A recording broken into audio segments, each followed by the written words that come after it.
Hello. चला, सुंदर दिवसाची अशी सुंदर सुरुवात झालेली आहे. पण आमच्या शेजारी कन्स्ट्रक्शनचं काम चालू आहे. एवढा आवाज येतो ना की खरंच इरिटेट व्हायला होतं. चला आपण खिडकी लावून घेऊया. इकडे छान अशी देवपूजा झालेली आहे, तुम्ही बघू शकता. आता काही नाही, बाकी सकाळचीच कामं. चला आज जेवणात काय तुम्हाला दाखवते. आज ना मला उठायला फार उशीर झाला, म्हणून मी सिंपल असा मसूर भात केलेला आहे. आता ही मसूरच्या भाजीसाठी मसूर भिजत घातलेले होते, पण चपाती करायला बिलकुल पण टाईम नव्हता, म्हणून हा मसूर भात मी केला. तुम्ही अशा गडबडीच्या वेळेला काय डोकं चाललं होतं हे मला नक्की सांगा.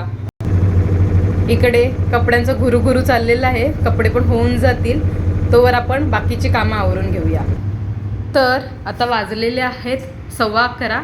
चला, मुलीला शाळेतून आणायची वेळ झाली, मी जाते. भेटू परत नवीन व्हिडिओमध्ये. Bye bye. चॅनलला शेअर, लाईक आणि सबस्क्राईब नक्की करा. Bye bye.